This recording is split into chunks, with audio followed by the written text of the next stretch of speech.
Chef Cody, and welcome to What's Cooking. Okay, today we are at a beautiful farm out here. It's a fresh egg farm, and Jenny is the owner, Jenny Beachman. So, Jenny, tell us a little bit about your farm. We have over 300 chickens, a few hens, a couple of roosters, and we sell fresh, free-range eggs. Okay. Well, anyway, we're going to get started. We're going to start with a Raspberry Souffle with a raspberry compote, and then we're going to do steak and egg Florentine with some 4-ounce fillets, and I think it says poached eggs, but we'll figure it out. We'll probably poach them anyway. And then we're just going to show everybody how to do a nice, easy omelet, and if we have a little extra time, I'll show you how to do a nice over easy as well. Okay, let's just get started right away. Okay, first of all, I got the double boiler going right here that you're going to see on the souffle. And I'm going to start with the eggs. And all I'm going to do is separate the eggs, and I use my hands. I'm old. Plus my cameraman made sure that they were clean, right, Marcus? Right. And then we're just going to do quick 4 eggs. Then we're going to wash our hands again. I know, Mom, I'm not supposed to do that, but I always do. That's what you call cheating. Now we're going to add some sugar, about half a cup, some fresh raspberries, just like that. And then we're just going to put this over the double boiler, grab a whisk, and we're just going to beat this down until it starts to thicken. And I know I have a towel somewhere. Now, the secret of using a double boiler, you can walk away from it and let it go. And that's kind of important when you're working with a souffle like this. I mean, because other than that, you would be sitting here for the next 10 minutes non-stop stirring. And I guarantee you that's no fun. Okay, now we're just going to let that rest. Now while that's resting, we're going to come over here. So I've got a little bit of I've got a mixer over here. And we're going to add a little cream of tartar, like so. Just about a teaspoon. And you guys will see I never measure anything, so. But according to my wife, I'm normally right. Then we're just going to let this go until it comes to a strong peak. Okay, now, you can actually see that this is actual time. This is what you're looking for, okay? Then we are going to let this cool for a second.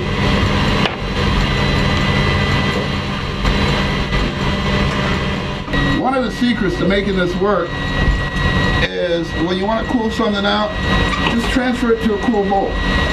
Simple, easy, and fast. And that'll drop the temp unbelievably. Now the next thing we're going to do is we're going to prepare the bowl. I've already got one here ready to go. I've got a little spray here. We're just going to spray the bowl. Any cooking spray will work. If you want to use butter flavor, feel free. And then we've got a little sugar here. We're going to pour the sugar into the bowl and just swirl around like so. Now what this is going to do is it's going to give you that nice crispy edge that everybody loves when they have my souffles. I mean, a lot of people would use flour, but I don't like using flour. You can even go with a really nice cookie dough type of thing. I mean, actual cookie where you grind it down, you know, with a rolling pin or whatever. That would be perfect too. The next step we're going to do is we're going to take these egg whites right here that we just whipped.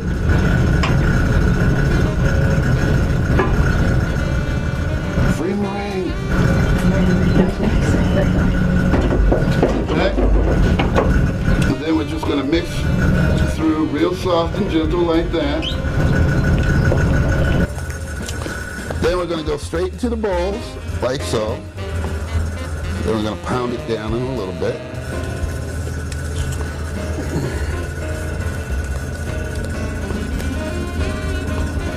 going to pound these down. Like so. One's going to be a little higher than the other one.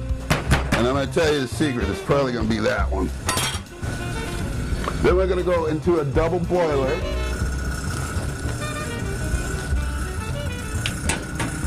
Like so. And I've got the oven on convection. I've got 90 minutes on it, but it's only going to take about 28 minutes for this to cook all the way through. And I've got it set at 400. Then we've got something nice. And then we're going to go right in here. After they firm up, they're going to go, and that gives you the effect of the souffle. Okay, bacon wrapped fillets, I'm sure you're all familiar with them. Actually, we just got ourselves a new sponsor. And if everybody could turn around and tell me what the name of our new sponsor is, I'll give you all a cookie. Okay, I'm kidding about the cookies. Oh, we're currently with Midwest-style steakhouse quality meats.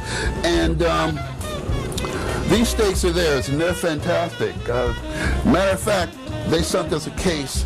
As you see, that was just sea salt and pepper. And then we're just going to put the steaks in the pan, like so.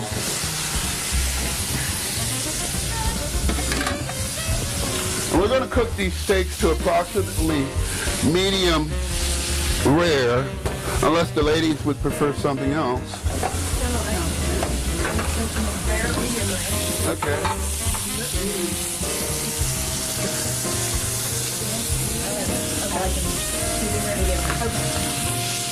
And then what we're going to do is we're going to take another pan and we're going to start the bacon. What are you making right now? Right now I'm making the Florentine. Okay, so we're going to start the bacon, get the bacon cooking. And what I'm going to do in a second is, when I get these steaks out of here, I'm going to put half of that bacon over here in this pan. So what are you doing, about 2 minutes on each side for the steak? No.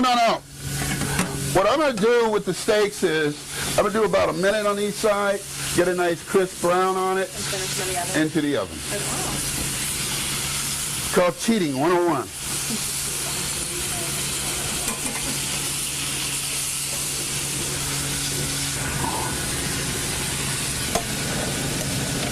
Just drop the steaks. Yeah, it's a little tight in here today. Okay, we're just going to drop the steaks in there like that.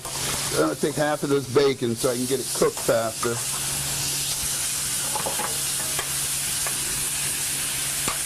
Just let it render down right there. Now, we're going to grab an onion, some red bell pepper, and I've got this little knife over here. Now, I cheat when I cut my onions. Most people say you go in like that. Screw that. Excuse my language. I just go around completely like so. And then straight in like so. And I get the product I want, the perfect dice I'm looking for. Then I go all the way over and all the way like so. See, I used to work for an old German guy, and if there was any meat on his bell peppers, he would make you do it over. So I got in the habit of just simply going like so, flatten it with your hand, coming all the way back like so, and then one more time.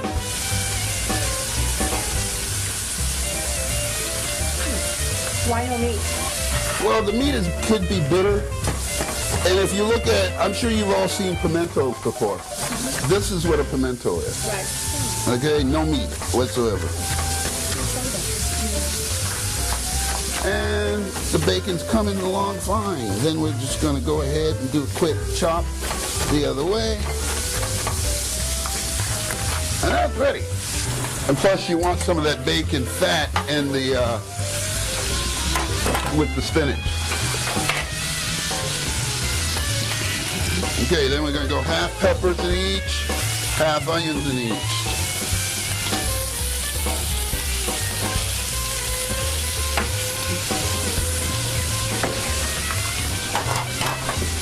So, do yourself a favor, add your pepper, but let's not add too much salt right away. Let's taste our product as we work through it, and then we'll know if it needs more salt or not. But for now, let's not worry about it. Then, I'm just gonna drop the spinach in.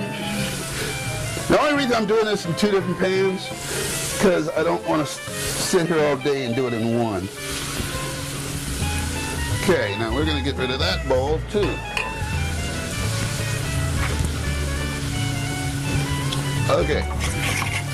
Then we're just going to move that around like that. Get that spinach all nice coated with the bacon fat. Then we're going to go with a little bit of cream.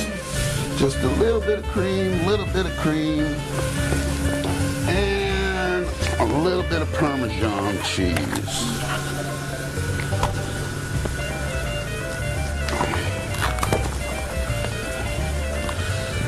Can you get that out of there, please? And then a little bit of Parmesan cheese. Thank you very much. We're just going to spread the parm just like that. Just like that. Now, we got to go back to the to the water.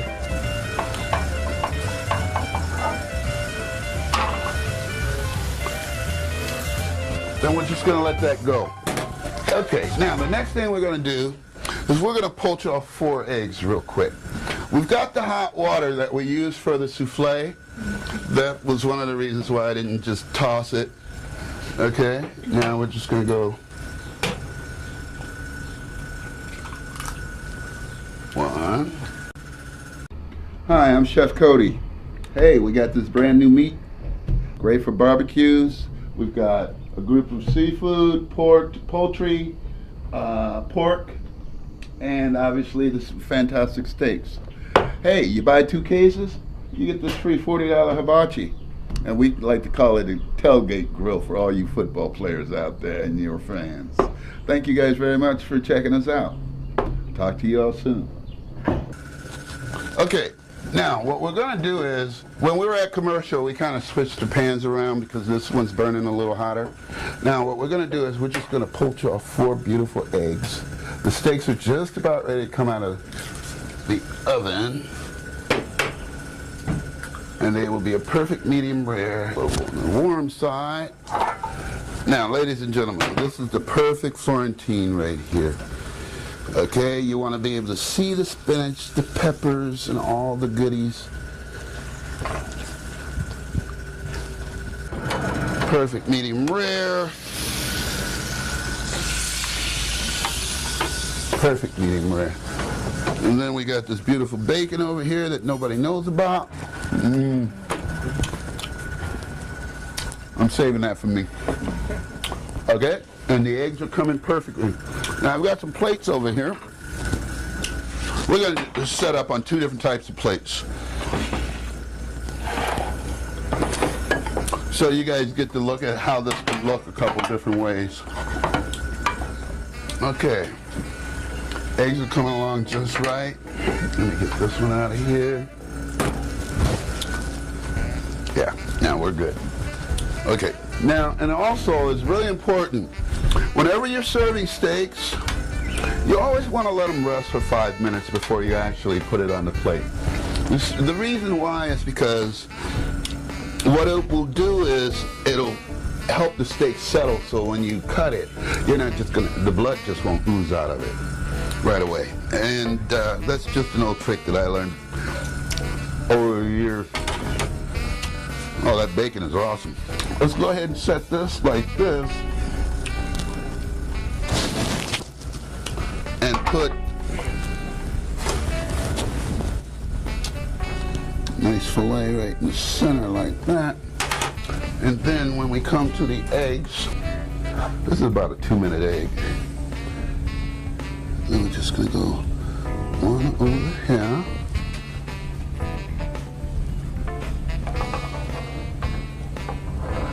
Oh, now this one's perfect. fish that little egg out of there. And one over here. Just let it sit right there all nice and colorly like that. Okay, now what we're gonna do is we're gonna take some black pepper. Go ahead, because everybody likes black pepper on their eggs, so let's not surprise them. And then a little salt just directly on the eggs and a little bit more on the steak. Now, ladies and gentlemen, introducing Egg Florentine a la what's cooking. Good. Thank you. Okay, ladies and gentlemen, right now, I want to dispel a couple myths about cooking. For some reason, people have a hard time making some of the simplest dishes in the world, like an omelet or something like that. So we're going to do a shrimp and cheddar omelet real quick. And then after that, we're going to go back to the souffle. Now, obviously, you can put anything you want in an omelet. I got some red peppers and some red onions left over, so we're going to throw a little bit of that in there, just for a little color and a little bit more flavor. I've got a little spray here. The pan's nice and hot. Now, realistically, you could use butter, you could use spray, you could use anything you want. But I prefer using spray. It's just a little bit more healthier right now. A whisk action here. We got a little bit of sea salt.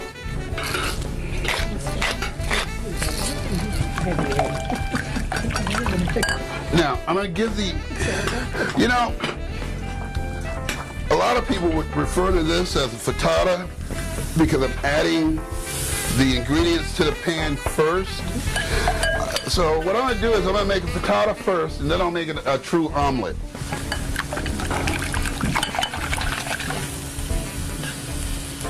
And here we go. And they fix this tonight. And we were going to please sort of whip it up as soon as I get around. Okay, now, the secret to an omelet is to keep it moving, okay? If you keep it moving, turn down the flame so it's not too harsh on it. You might get a little brown, but you're going to get a beautiful omelet every time. So you don't have to worry about flipping it 4 or 5 times. The secret to a good omelet, you flip it once. Okay, so you want to get that underside nice and cooked. Now we're going to turn up the heat a little bit. Get it up in the air, flip it nice like that. Then we're just going to put a little cheese on there like that. And we're just going to clean that off like that. Now this is actually a frittata. This is not truly an omelet. The next omelet will be a true omelet. And then let's put the crunchies back on there like that. Yeah, let's do that. Why don't you grab a couple strawberries and put on there? And then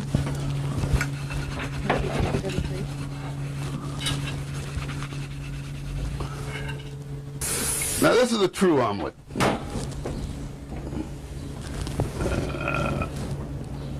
I'm just going up to 350 and boost these a little bit.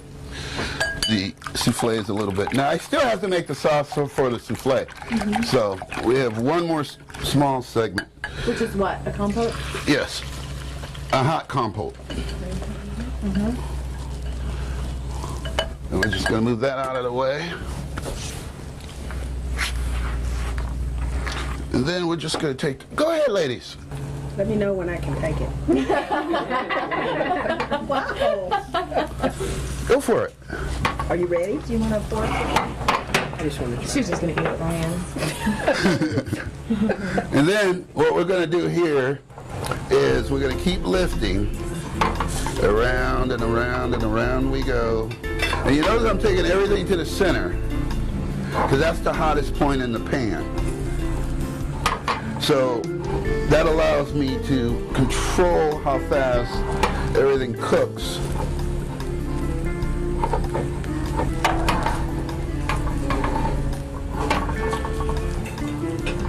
Then we're just gonna.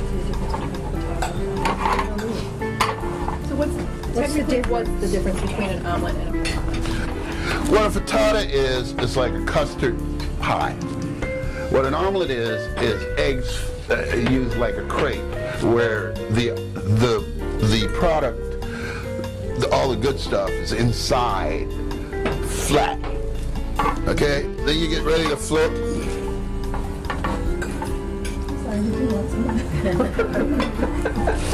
It's coming. I got the other one for you guys. Yeah, I know when you put down your fork. Get that in the air, like that. And then we're just gonna go like so.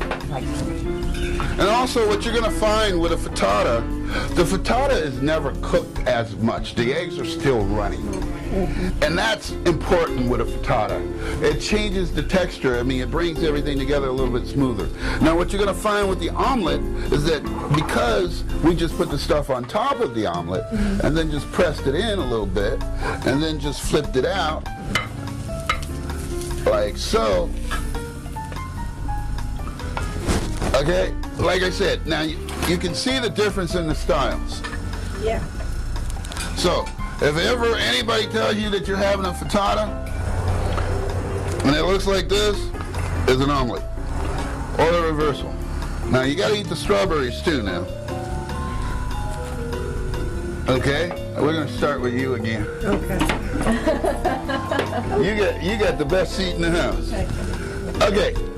Now the next thing we're gonna do is we're gonna go ahead and do the raspberry compote for the souffle. Okay, we're gonna start with some butter and the last of our sugar. I don't like the meat dry. Because you want the sugar to melt down, which will make your compote work a lot smoother. Okay, now we got the raspberries right here. Butter, sugar, and raspberries? Yep. And then you're just gonna mix it or break it down a little bit like so.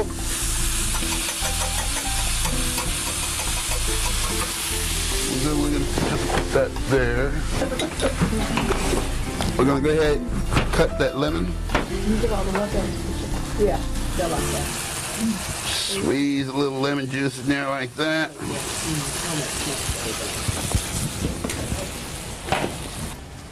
Very good. Very good. Everything's very good. It's just eggs. Go on, you finish. I'm done. It's okay. No, I haven't made room for that. That's too funny. I didn't realize you like to eat so much. I mean, eat. I don't know. Thank you, sir. Oh, that came out really bad. And then what we're gonna do is we're just gonna break this down a little bit more. Yes, so do I. And what the lemon juice is gonna do is keep your color and keep it nice and smooth. And that's your compote right there. That's easy. It was easy. Don't bring it out of the bottle. The secret is you keep it in the oven. You turn on the oven until you're ready to serve. And it's going to get more and more cooked like a cake as it sits. It's just So going it needs to stay in the oven until it is ready to be served. Yes. That is the secret to the perfect souffle. Okay, now we're just throwing a little strawberry on here, nothing fancy, you know. I should have saved a few of the raspberries, We're good. but that's okay. These are the raspberry souffles. I think they'd be good. I like blueberries. I would do blueberry with blueberry compote. And we Yeah, I just love raspberries from there, blueberry and blackberry. Kind of like on there, like so. The secret is you open it up like so, and you pour the sauce right in the heart, like so. Then we're gonna do it again over here. And then I'm gonna say, ladies, grab your souffle. Okay, ladies and gentlemen, thank you out in TV land and on the internet for checking us out with What's Cooking. Hey, look for the next show.